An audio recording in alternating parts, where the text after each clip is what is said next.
So the main character of this film is Mike Schmidt, played by 2012's #1 heartthrob Josh Hutcherson.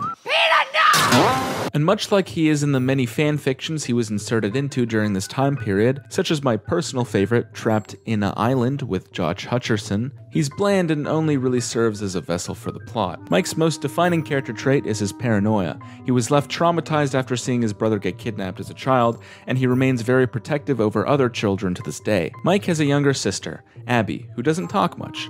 They have a strained relationship. Come on, please, come on. Come in, come in. You know what?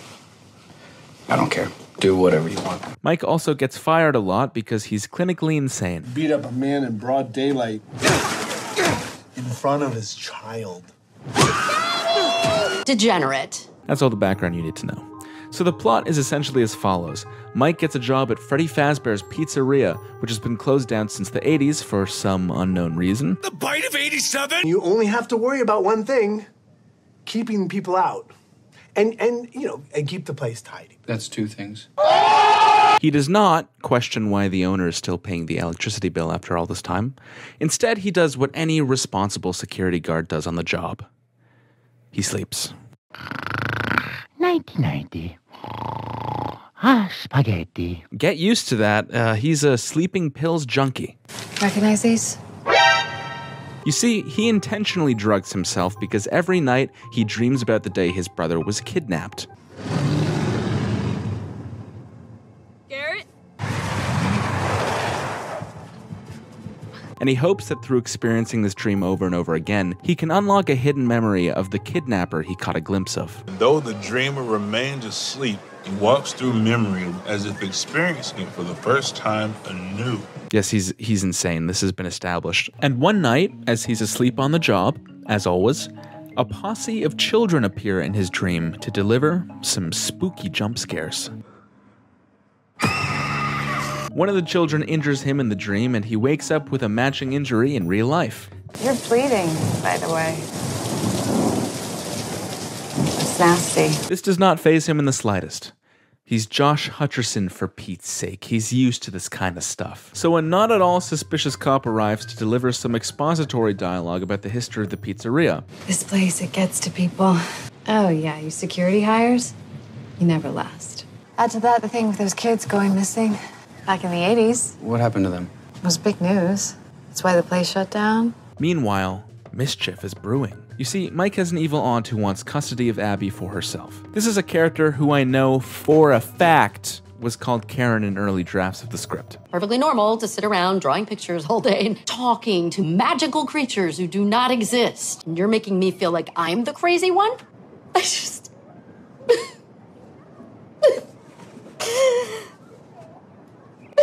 She's mean and she smells like cigarettes. We got ourselves a baddie who loves stealing children. Purple guy parallel? Game theory? It's just a theory. So she sends some goons to smash up the pizzeria on Mike's watch in the hopes this will get him fired, causing the government to take Abby away from him. His job is to make sure nobody gets in. So, we get in. Your nephew gets canned. Judge gives you the kid. Except she sends them during the daytime when he's not even there. You know, because he's a night guard. If the whole point of this was to destroy the pizzeria on his watch, why wouldn't you send them on his... You know what? I have enough to talk about. So the goons start destroying everything in sight, but they're in for a spooky surprise.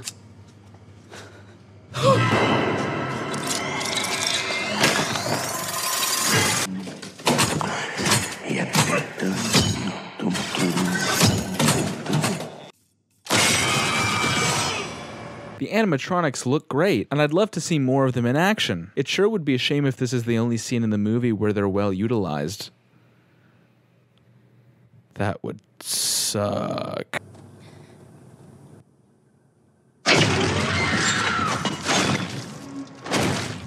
Was that the bite of 87? Her whole body fit in there? All right. What does Aunt Jane do upon learning that all of her accomplices are dead? I don't know. She barely shows up again for the rest of the movie. Speaking of those accomplices, one of them was Abby's babysitter. So, how'd it go? It was interesting. Hey, by the way, I do intend on paying you eventually. It's okay. I know where you live. How does Mike react to someone he was close to suddenly disappearing overnight and not returning his calls? He doesn't. In fact, he doesn't even mention it for the rest of the movie. Not even to Abby. Like I said, shit just doesn't faze him. He's made of titanium. But since Abby no longer has an intact babysitter, and apparently there exist no other babysitters he could contact, and leaving her home alone for a single night isn't an option, I guess, he decides the smartest course of action is to take her to the pizzeria. You know, the one that he already knows is unsafe and just had a break-in literally the day before. Somebody broke into Freddy's. What? So much for being protective of kids. I mean, when it's a random kid at the mall, I mean, definitely assault a man, but when it's your own sister, I mean, she'll be fine. Mike tells Abby not to leave his office, but since all he does at work is sleep, she inevitably leaves his office. You think you could just maybe, like, stay up for your shift? Like, maybe? Degenerate. And then the movie does the cliche thing where the character hears a scream in the distance, but then when they investigate it, it was something benign.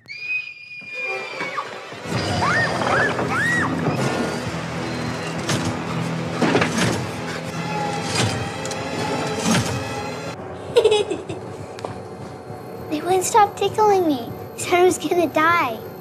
Turns out the animatronics are friendly. This causes Mike to realize the suits have been possessed by the ghosts of the 5 kids he keeps seeing in his dreams. Those same kids are also the imaginary friends Abby's been talking to for all this time. But in case that wasn't clear enough to the audience, the movie makes sure to add a scene where he looks over the drawings and then says out loud to himself, "It's them." It's them. Thank you, movie. I wouldn't have gotten it otherwise. One question I have, though, is who's the cupcake? Every other animatronic has its own dead child associated with it, and yet the cupcake doesn't. Oh, the cupcake just isn't important enough for you, Scott? I demand justice for the goddamn cupcake. Give the cupcake a backstory right now, Scott. The next night, Mike takes Abby to the establishment again, but this time the cop joins them. And it's here that we get the most bizarre scene in the movie. It needs to be big, so we can all fit inside.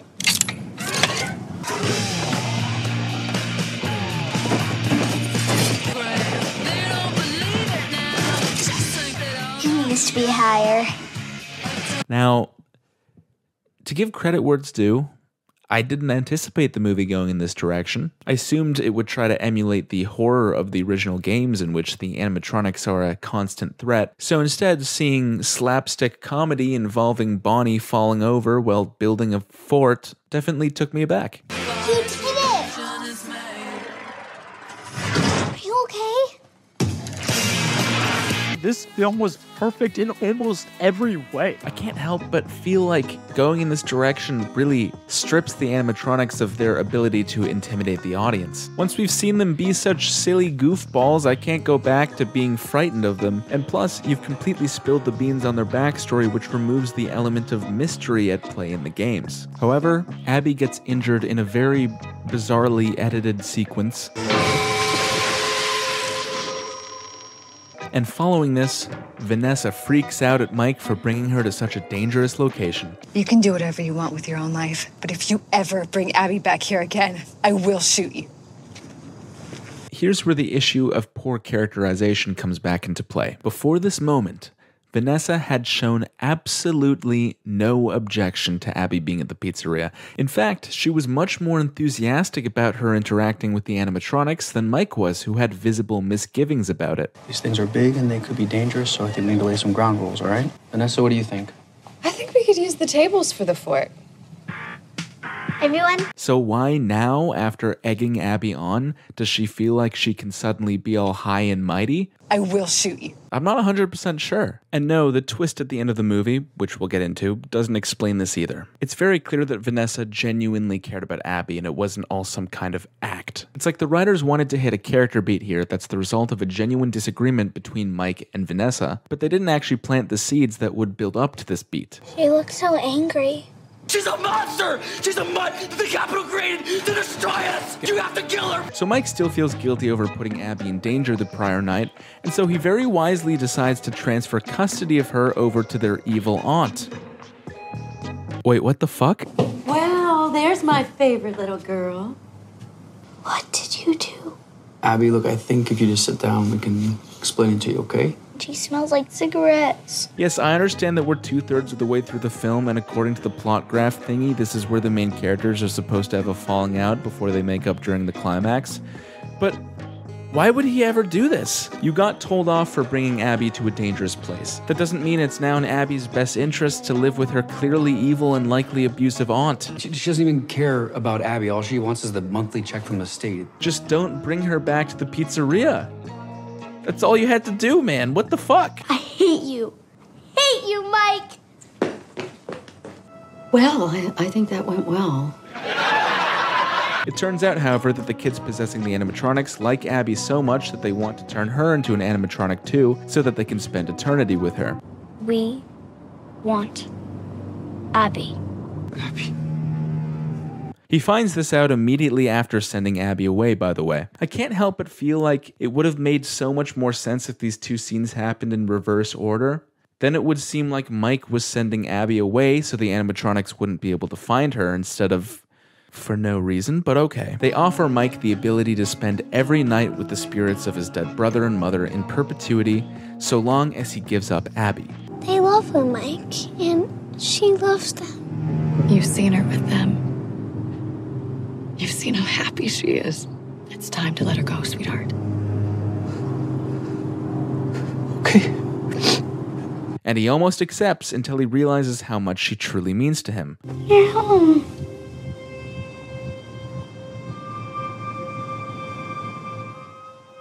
No, this is wrong.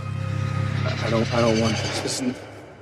And you know what? Cliché or no, this scene works for me. We've been watching these two gradually fix their strained relationship throughout the film, and watching Mike refuse to let her go, even for his brother, really does feel like a compelling payoff to that. So Mike refuses them, and this refusal comes with dire consequences for him. The animatronics tie him down and put him in front of a big buzzsaw, and then leave the room unguarded as the saw slowly moves towards him. That'll teach him. I'm going to place him in an easily escapable situation involving an overly elaborate and exotic death. Wait, aren't you even gonna watch them? I'm going to leave them alone and not actually witness them dying. I'm just going to assume it all went to plan. What? I sure hope he doesn't escape from this chair we put him in that has a latch that you can release yourself. Damn it. Josh Hutcherson has foiled our plans once again. But unfortunately for Josh, he goes down the Foxy hallway. And you know what happens to people who go down the Foxy hallway?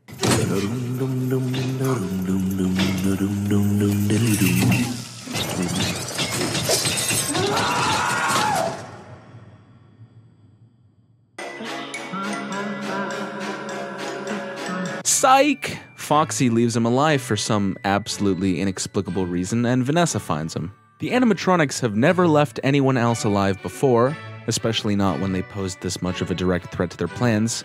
But come on, look at this face. Could you bring yourself to kill this? Okay, so there's a whole other side to this scene that I didn't criticize, which is that there's a shot where it seems as if Mike is just getting the door open right before Foxy catches up with him, and that makes it kind of unclear as to whether the implication is supposed to be that he escaped before Foxy got to him or not. Everything about the cinematic language of this scene and the juxtaposition of the next scene where he seems significantly more injured. You were badly hurt. Managed to stop the bleeding, but probably gonna need stitches. Would seem to imply that Foxy did get him, but I'm starting to wonder if that wasn't actually what the writers were going for and they just completely missed the mark with conveying that. Maybe the idea is that Mike did escape and then passed out of the other injuries he sustained in the dream, but that still seems a little odd, again, especially to someone not familiar with FNAF lore, because if you didn't pass out in or near the pizzeria, then how did Vanessa find him? The only logical explanation would be that he passed out like immediately outside of the door so that Vanessa was able to locate him. But then of course that begs the question, why didn't Foxy kill him if he was just lying unconscious right behind an open doorway? And the only possible explanation to that is that Foxy can't go outside, which Again, maybe that's supposed to be a rule, but the movie never establishes it, and we see another animatronic leave the pizzeria at points. So, from the perspective of a mainstream viewer, this scene would make no sense. Not aided by the fact that the shot of him getting the door open barely even registers as him opening the door, since it's so dark and it kind of just looks like a shot of the camera panning to the right. So yeah, just not a well done scene in a variety of ways, and still unclear as to what was actually supposed to have happened. Emboldened with righteous anger, Mike confronts Vanessa about everything. Turns out she's known more than she let on. He knows that you're looking for him. I tried to warn you.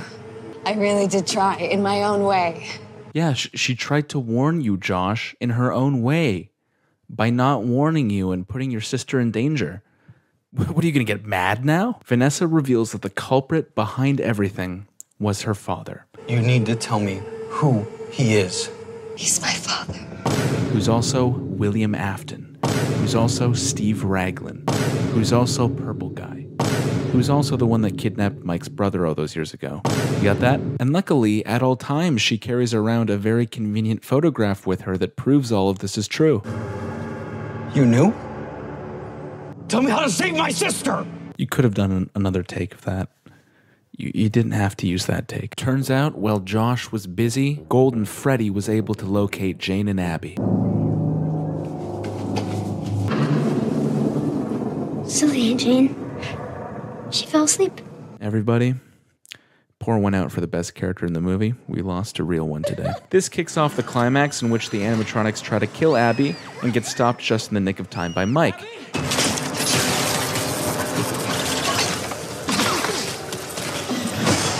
So we get to see some combat, and Mike is very easily able to defeat all of the extremely unthreatening animatronics.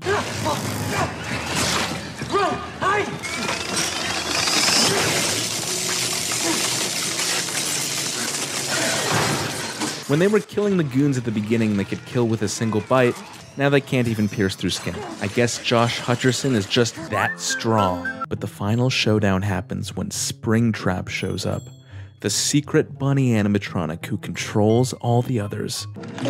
You couldn't just leave it alone, could you? Lucky me! All you had to do was spend 5 nights at Freddy's. And then Vanessa shows up just in the nick of time, too. I'm not kidding, Dad. About that brick's face when he saw the gat. She's been helping him this whole time. For some reason. Even though she's clearly a good person with empathy. Don't question it. You had one job. One.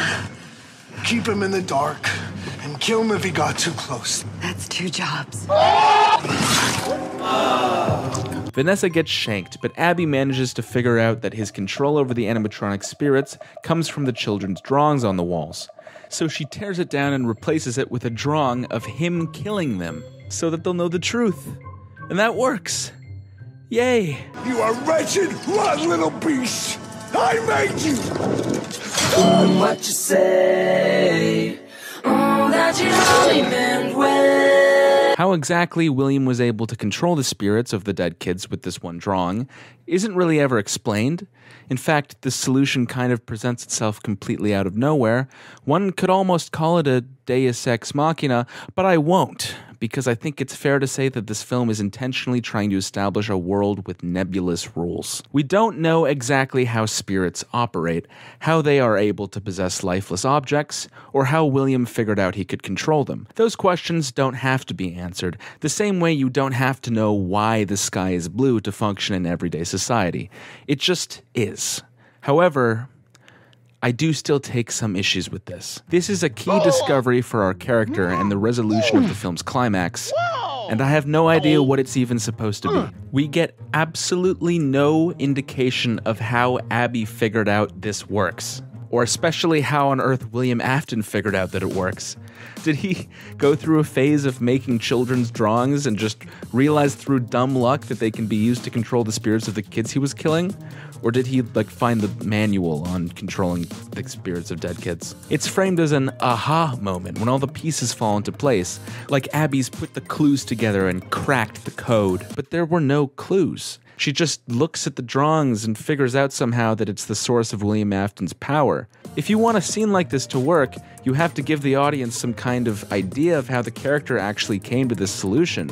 Otherwise, it just feels like a Deus Ex Machina, man. Oh, guess it turns out this entire operation hinged on one sheet of paper on a wall. If only William had put glass in front of it or something. I always come back. So, William gets BDSM'd, and the restaurant just starts exploding inexplicably. Now Vanessa's in a coma and William Afton is still alive somehow. I thought this movie would end with the spirits of the dead children finally being released after destroying the man who was controlling them, but instead it ends on an ominous cliffhanger because... sequels. There's also a Marvel tier post-credits scene because sequels. I said read the... And I think that's a good segue into the next point I want to make with this video. This movie is a product.